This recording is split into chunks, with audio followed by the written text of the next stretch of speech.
Hello! J'espère que vous allez bien. Si vous écoutez cet épisode, c'est que j'ai sûrement déjà dû accoucher. Je ne sais pas si j'ai partagé l'info sur les réseaux. En tout cas, je vous l'annonce ici. Je ferai un épisode totalement dédié à l'accouchement et au postpartum, je pense, un peu plus tard, si c'est un sujet qui vous intéresse. Mais pour le coup, dans cet épisode, on va se focaliser sur le 3e trimestre. J'ai également publié, il y a quelques semaines, un épisode où je parle de mon ressenti concernant le 1er trimestre. Si jamais ça vous intéresse, il est toujours disponible sur le podcast. J'ai décidé de ne pas forcément faire d'épisode sur le 2e trimestre, car de mon côté, il ne s'est rien passé de plus qu'au 1er. J'ai continué mes petites habitudes que j'ai commencé à prendre pendant le 1er. Donc je ne me voyais pas faire un épisode pour répéter les mêmes choses. Le seul point que je peux mettre en lumière, c'est le moment tant attendu de connaître le sexe de l'enfant. Je l'ai appris très tard. Trop tard à mon goût. Mais ça, ce n'est que mon point de vue de femme très impatiente. On l'a découvert lors de la T2, donc l'écho du 2e trimestre. C'est également le moment où le corps du bébé grossit beaucoup. En tout cas, ça a été très impressionnant de le voir à l'image. On a pu avoir un léger aperçu de ce à quoi il ressemble. Et ça aussi, c'est très surprenant. Car on a beau s'imaginer à quoi il peut ressembler, voir une image de notre enfant qui semble assez proche de la réalité, ça fait tout drôle. J'en ai pas eu les larmes aux yeux, mais la sensation était la même. C'est un moment très important. Et j'étais contente d'avoir mon conjoint auprès de moi à ce moment-là, car on a pu vivre ce moment à deux. Donc mon petit conseil, si jamais vous le pouvez, évidemment, essayez de, quand vous prenez rendez-vous, de faire en sorte qu'il y ait votre conjoint ou une personne proche de vous, avec vous. Parce que c'est un moment que t'oublies jamais. C'est à peu près tout ce que j'ai à vous dire pour le 2e trimestre. En revanche, en ce qui concerne le 3e et dernier trimestre, j'ai pas mal de choses à vous raconter. Comme je l'ai dit précédemment, j'ai eu beaucoup de chance, car j'ai, depuis le début de ma grossesse, peu de symptômes contraignants au quotidien. Jusque-là, je dormais bien. J'arrivais à trouver des positions confortables pour dormir. Même si l'utilisation d'un coussin de grossesse a été catastrophique pour moi, je n'ai jamais réussi à l'utiliser pour me soulager. Ça a été plutôt le contraire d'ailleurs.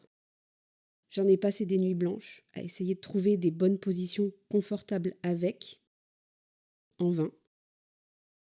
Donc, contrairement à ce qu'on pense, le coussin de grossesse n'est pas forcément si révolutionnaire que ça. Ça peut être un indispensable pour certaines, tout comme vous pouvez très bien arriver à vous en passer, comme moi je l'ai fait. Un coussin basique peut suffire pour caler votre ventre ou vos jambes. Ce n'est pas forcément utile de faire une dépense supplémentaire.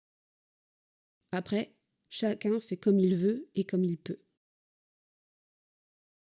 Pour ce qui est de la nourriture, sur ce point également, rien n'a changé.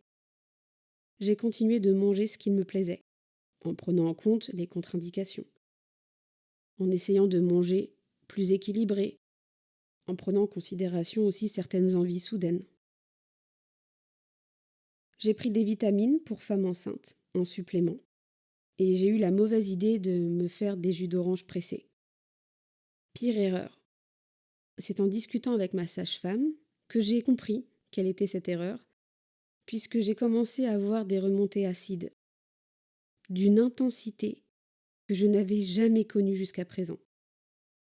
Pourtant, avec ma pathologie et les soucis que j'ai niveau digestif, eh bien, j'ai déjà connu les remontées acides, à un stade en plus assez poussé. Mais les remontées acides pendant la grossesse, c'est encore un niveau supérieur, que je ne souhaite à personne. Je pense très honnêtement que ça a été le pire symptôme que j'ai eu, de loin. Bizarrement, ça arrivait toujours en pleine nuit, entre 2h et 5h du matin. Pour vous détailler un peu plus précisément, je me réveillais subitement, avec la sensation de ne plus arriver à respirer. Parce que l'acidité remontait dans ma trachée, empêchant l'air de passer. Ça ne dure que quelques secondes, moins d'une dizaine peut-être, mais se réveiller d'un coup en étant incapable de respirer, il n'y a pas pire sensation. J'avais l'impression de m'étouffer. C'était le cas. Ça finit par passer après quelques instants, mais à la suite de ça, j'avais la gorge qui me grattait et qui me piquait très intensément, jusqu'à créer une toux d'irritation. Le souci, c'est qu'à chaque fois que je toussais, ça me déchirait la gorge en même temps. J'ai passé des nuits entières à tenter de m'empêcher de tousser à la suite de remontées acides. Et j'ai tout essayé. Boire de l'eau, manger quelque chose, prendre du miel. Rien à faire. L'acidité reste en bouche et c'est horrible. Quand j'en ai parlé à ma sage-femme, elle m'a conseillé d'éviter au maximum les aliments avec de l'acidité. Car la moindre acidité dans mon organisme peut provoquer des crises la nuit, même en prenant de l'oméprazole.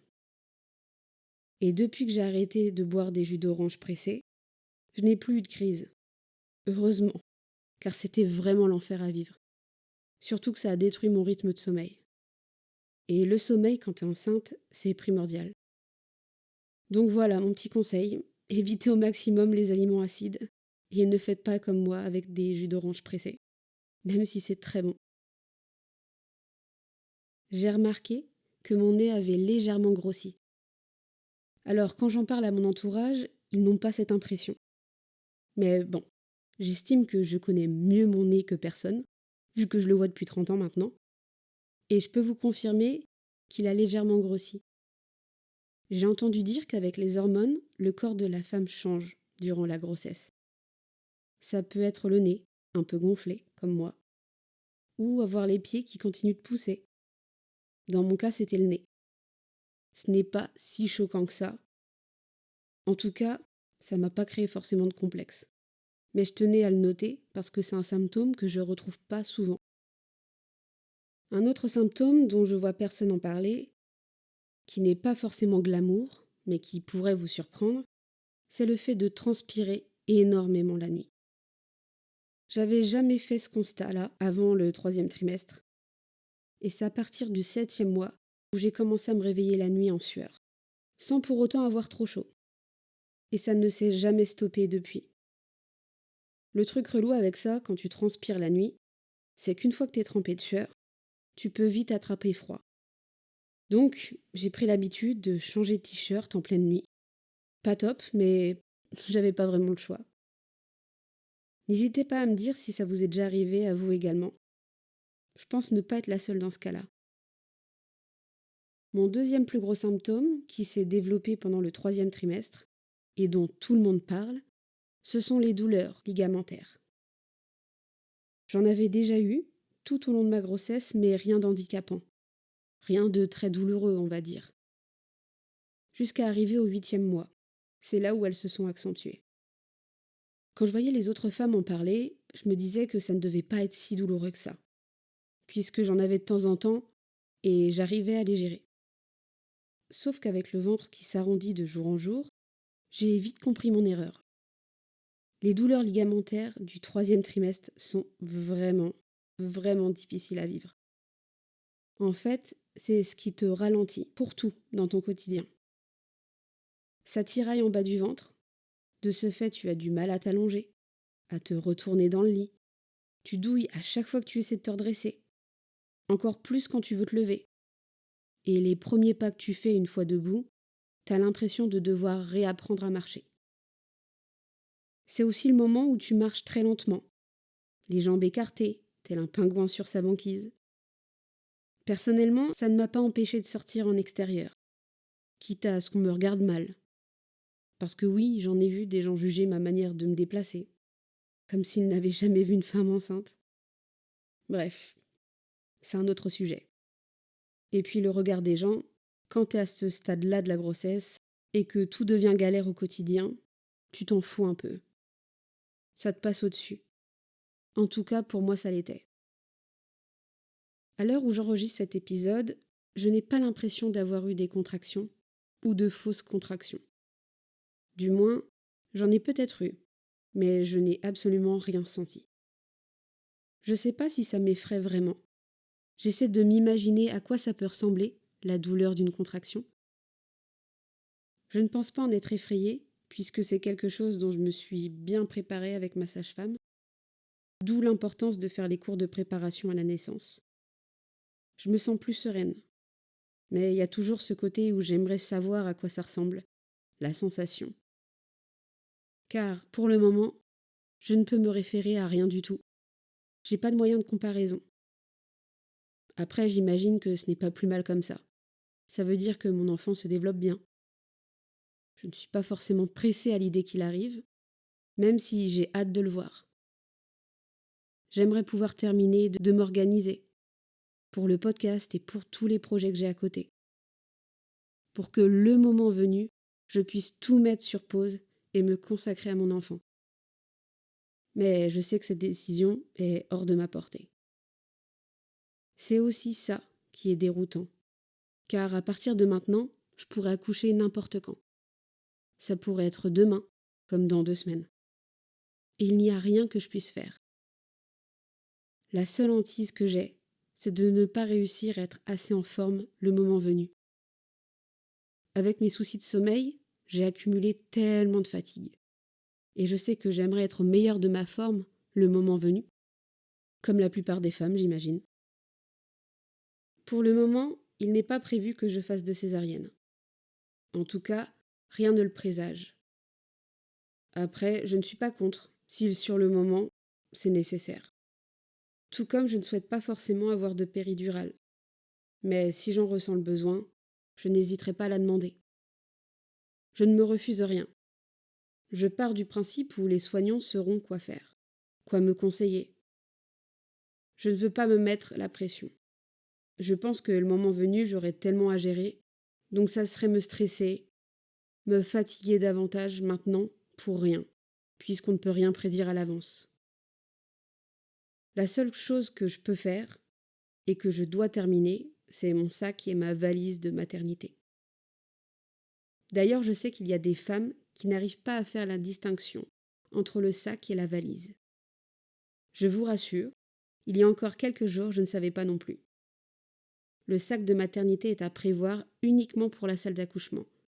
Une tenue pour le bébé, de quoi manger pour le papa, de quoi boire pour la maman, et tout ce qu'il faut pour s'occuper le temps du travail jusqu'à l'accouchement, ce qui peut être très très long. La valise comprend les affaires pour le restant du séjour. C'est énormément d'organisation. J'ai choisi de faire un registre à cocher pour faciliter l'organisation justement, car il y a tellement de choses à prévoir qui sont essentielles. Je vous conseille de vous y prendre très tôt. J'ai commencé à la faire à partir du 7e mois, mais je ne l'ai terminée qu'au début du 9e mois. De toute façon, il y a des choses que vous ne pourrez glisser dedans qu'au dernier moment, juste avant de partir de chez vous. Et c'est en prenant conscience de la charge mentale que c'est aussi de préparer la valise, que je me suis dit que j'étais bien contente d'avoir acheté et lavé les vêtements assez tôt. Car dans l'état dans lequel je suis actuellement, je n'aurais jamais pu tout faire. Donc mon autre conseil, ce serait de ne pas tout faire au dernier moment. Car on ne sait jamais dans quelle situation vous allez vous retrouver, lorsqu'il faudra se mettre en route pour la maternité. Et c'est mieux de ne pas s'infliger un stress supplémentaire. Après, libre à vous de faire comme vous le souhaitez. Mais moi, ça m'a vraiment aidé de m'organiser et de tout lister. Ça a également bien servi au papa, qui a pu lui aussi organiser les choses avec moi. Car oui, ce n'est pas qu'à la femme de préparer la valise et les affaires de maternité. J'ai vu beaucoup de personnes préparer et congeler des plats faits maison, pour faciliter les repas une fois que le bébé sera là, pour ne pas se fatiguer à devoir faire à manger, et avoir juste besoin de réchauffer des plats déjà tout faits. Et j'aime beaucoup cette idée. C'est quelque chose que j'ai prévu de faire également. C'est un peu de boulot, c'est vrai, mais c'est tellement utile le moment venu. Je réfléchis, mais je crois que j'ai fait le tour. en tout cas pour les conseils que j'ai à vous donner. Si vous avez des questions, des incertitudes, n'hésitez pas à les poser à votre gynécologue ou à votre sage-femme. Faire les cours, ça m'a aussi aidé énormément. Et c'est pris en charge par la Sécu. Donc vous n'avez aucun frais à avancer. Ce serait dommage d'y renoncer. En tout cas, moi, ça m'a beaucoup aidé. Et je l'ai déjà dit, mais je vais me répéter. Sur les réseaux, on voit beaucoup de choses. Des infos parfois utiles et parfois fausses. Donc sélectionnez bien ce que vous regardez. Et n'hésitez pas à demander confirmation auprès de vrais professionnels qui vous connaissent personnellement et pas de pseudo-professionnels sur les réseaux. Sur ce, je vous laisse ici. Merci pour ce temps d'écoute. N'hésitez pas à commenter, partagez votre point de vue en commentaire. Ça me fait toujours plaisir de vous lire. N'hésitez pas à mettre 5 étoiles au podcast pour que celui-ci soit proposé à de nouvelles personnes. En attendant la semaine prochaine, prenez soin de vous et de vos proches. Bisous!